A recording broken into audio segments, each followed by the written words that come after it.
selamat datang di Tangerang Talk. Episode kali ini kita kedatangan Kepala Pelaksana BPBD Kota Tangerang dan juga Kepala Sekretariat Satgas COVID-19 Kota Tangerang, yaitu Bapak Denny Koswara. Halo Pak, apa kabar? Alhamdulillah baik Mbak Dipa. Selalu sehat ya Pak ya, amin. Insya Allah harus selalu sehat. Harus selalu sehat untuk memberikan pelayanan terbaik untuk masyarakat. Nah, terkait COVID-19 nih Pak. Dari awal tahun sampai saat ini, menurut data Dinas Kesehatan, angka terkonfirmasi terus meningkat ya. Mungkin Pak Denny bisa ceritain ke kami Pak sedikit gambaran gimana sih kondisi dari Kota Tangerang saat ini. Terima kasih Mbak Dipa. Perlu saya sampaikan bahwa COVID-19 di Kota Tangerang mengalami penaikan itu di pertengahan bulan ya. Karena di awal bulan, di posisi Januari awal itu, kita kasus per mingguan itu hampir rata-rata 2, 3, bahkan terakhir yang paling tinggi itu 1 digit pada posisi 7. Namun terus merangkak naik sehingga pada tanggal 23 Januari kemarin kita ada angka tertinggi yaitu pada posisi 155. Kemudian tanggal 24 kemarin menurut data kesehatan, Dinas Kesehatan itu ada 118. Nah ini perlu disikapi oleh kita bersama bagaimana kita mencegah agar orang yang terkontaminasi COVID-19 di Kota Tangerang itu terus menurun. Ada beberapa hal yang perlu disampaikan kepada masyarakat. Yang pertama adalah melaksanakan protokol kesehatan dengan 5M, mencuci tangan dengan sabun, memakai masker, menghindari kerumunan, menjaga jarak, dan kemudian juga menghindari mobilitas. Yang kedua, dengan adanya masuknya Omikron di Kota Tangerang, bahwa kita harus lebih mengutamakan teman-teman saudara-saudara kita yang komorbid. Kemudian melaksanakan vaksinasi, di mana vaksinasi 1 dan 2 di Kota Tangerang sudah cukup tinggi. Vaksinasi pertama mencapai 1.500 lebih ya. Kemudian vaksin kedua itu sekitar 1.100 dan sekarang ini sedang dilaksanakan vaksinasi booster dan juga vaksinasi anak untuk 12 tahun ke atas. Nah, kita berharap bahwa masyarakat bisa melaksanakan program pemerintah ini dengan sebaik mungkin agar terhindar dari virus COVID-19. Oke. Kemarin kita sempat berada di level 1 ya Pak ya. Dengan 11 kecamatan berada di zona merah, 1 kecamatan di zona orange dan kuning, satunya lagi ya Pak ya. Ini pasti prokes akan diperketat dan akan ada sektor yang mengalami perubahan dong Pak dengan seiring berjalannya PPKM nih naik level lagi. Pada saat kita level 1, kita memberlakukan untuk mal, tempat ibadah, kemudian juga kegiatan-kegiatan masyarakat sudah mulai dibuka. Lapangan Ahmad Yani kita buka, kemudian taman-taman juga fasilitas kita publik buka, ya Pak ya sudah fasilitas dibuka. umum dan fasilitas publik. Tapi sekarang ini dengan berkembangnya kasus yang begitu cepat, Pak Wali Kota kepada kami memerintahkan bahwa tolong bagaimana caranya agar kegiatan-kegiatan masyarakat itu sedikit banyak untuk ditekan supaya tidak terjadi penyebaran yang cukup banyak. Artinya kita mulai melakukan pengetatan dalam berbagai bidang. Termasuk juga di Pemkot sekarang sudah menerapkan WFH kembali ya Pak ya? Ya, Pemkot melaksanakan WFH kembali, kemudian di Pemkot juga sudah tidak ada lagi rapat-rapat yang dilakukan secara langsung, tapi rapat sudah mulai lagi pakai daring ya. Dan untuk skema, kan kemarin kita sudah sempat agak longgar ya Pak ya dengan PPKM level 1, ekonomi pun sudah sedikit demi sedikit mulai bangkit kembali ya Pak ya. Ini skemanya gimana Pak agar ekonomi tetap sustainable, berada seperti kemarin lah. Oke, terima kasih untuk kaitan dengan ekonomi. Sebetulnya Kota Tangerang sudah melakukan dengan berbagai cara. Yang pertama ada yang namanya Tangerang Emas, kemudian juga Tangerang Bisa.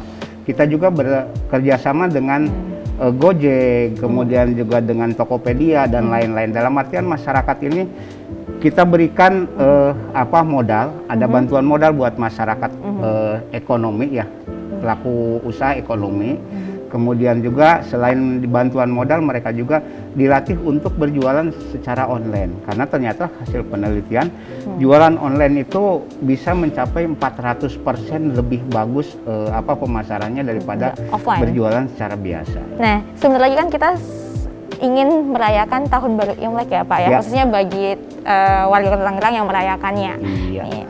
Nah, untuk menekan mobilitas Tahun Baru Imlek kan karena kemarin sempat lenggang, banyak sekali acara-acara di fasilitas publik ataupun mall ya Pak ya. Itu gimana Pak menekan agar masyarakat tetap di rumah aja gitu merayakannya? Saya pikir ini harus dilakukan secara bersama ya, bukan hanya oleh Satgas ya.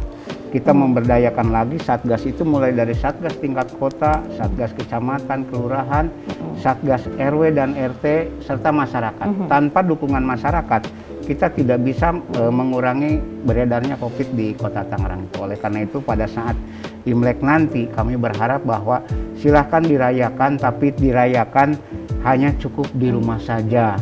Kalau toh mau ada yang mau ngasih ampau, silahkan ditransfer sajalah, tidak secara langsung ya. Bisa kirim aja QRIS-nya. Iya. Nomor rekening masih yang lama. Oke Pak. Nah, jadi diharapkan masyarakat bisa merayakan Imlek di tempat masing-masing ya Pak ya, penuh dengan sukacita. Untuk skema lain Pak, apakah nanti akan dilaksanakan checkpoint dan lainnya? Udah berkoordinasikah Pak dengan Dishub ataupun kepolisian Pak terkait mobilitas nanti? Untuk mobilitas pada saat Imlek, sebetulnya kita sudah koordinasi dengan teman-teman di Dishub. Nanti kita sesuaikan dengan surat edaran Pak Wali Kota ya. Apakah besok mungkin Imlek yang di bulan depan ya? Iya, Apakah kita Februari di zona 3 atau masih di zona 2? Kalau mungkin di zona 3, kita akan lebih perketat kembali. Tapi mudah-mudahan sih sekarang zona 2 besok berubah kepada zona 1. Amin, amin. Dan untuk pengawasan tempat wisata Pak atau tempat hiburan seperti mall yang sudah ini nih ya, sudah kudung mengundang penampilan-penampilan spesial Imlek, itu gimana Pak? Kebetulan untuk kegiatan-kegiatan tersebut biasa ada rekomendasi dari kita ya. Kita memperketat untuk memberikan rekomendasi untuk hal-hal yang seperti itu. Seperti di tahun baru kemarin itu sudah tidak ada lagi kegiatan-kegiatan yang sifatnya mengundang masyarakat dan menimbulkan kerumunan. Kalau toh misalkan mau berjualan, mau ke mall segala macam, kita tidak mengizinkan untuk sementara ini mall membuka kegiatan lainnya selain daripada kegiatan yang biasa dilakukan di mall itu sendiri. Oh, berarti untuk acara-acara khusus seperti Imlek dan lainnya itu ditiadakan dulu ya Pak ya? Untuk sementara ini kita berharap ya seperti itu. Kita sesuaikan dengan surat edaran Pak Wali Kota. Oke. Tadi Pak Kalak juga sempat mention terkait aktifnya kembali Satgas ya Pak ya? Ya. Berarti seperti OAB yang dilakukan oleh teman-teman pemerintah dilaksanakan kembali nih Pak nih di tengah masyarakat? Untuk operasi aman bersama kita sudah mulai dari hari Senin kemarin ya melaksanakan operasi aman bersama, kemudian juga teman-teman yang WFH.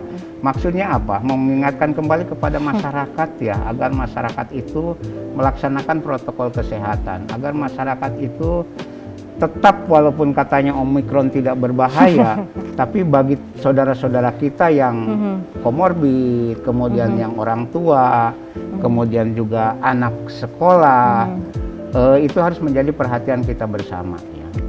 Oke. Dan kasusnya juga sudah ada yang meninggal ya Pak ya, yang terkonfirmasi Omikron ini ya Pak ya, kalau menurut beberapa berita.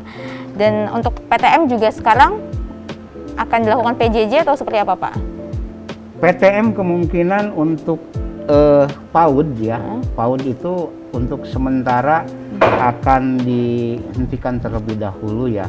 Mungkin kalau untuk SD nanti kita lihat kebijakannya, Pak Wali Kota sampai sejauh mana memberikan kebijakan ini. Apakah akan dilaksanakan seperti sekarang 100% atau mungkin 50% atau mungkin kelas 3 ke bawah tidak sekolah deh dulu gitu. PJJ lagi. Ya, iya. Oke.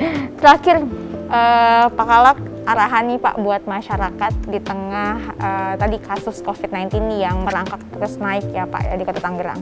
Kaitan dengan merangkaknya kasus COVID-19 di Kota Tangerang, kami berharap bahwa masyarakat Kota Tangerang tetap mematuhi protokol kesehatan. Melaksanakan 5M, memakai masker, menjaga jarak, menghindari kerumunan, kemudian menjaga mobilitas, dan yang lebih penting lagi kepada orang tua yang belum vaksin, silahkan vaksin, baik itu vaksin 1 maupun vaksin 2, kemudian juga vaksin booster untuk dilaksanakan oleh kita semua. Karena dengan vaksin kita bisa sedikit mencegah untuk terjadinya penyebaran. Begitupun juga kepada orang tua, saya berharap bahwa untuk anak-anaknya didoronglah melaksanakan vaksinasi. Karena vaksinasi itu tidak berbahaya dan mudah-mudahan dengan vaksinasi kita terhindar dari COVID-19. Amin. Itu dia pesan dari Pak Kalak, dan buat Sobat Tangerang tetap terus saksikan Tangerang Talk untuk mendapatkan informasi-informasi lainnya setiap hari Rabu jam 7:30 malam hanya di YouTube channel Kota Tangerang. Terima kasih Pak Kalak. Terima kasih. Jadi kita akan ngobrol-ngobrol aja Pak ya terkait Siap. COVID-19 di Kota Tangerang.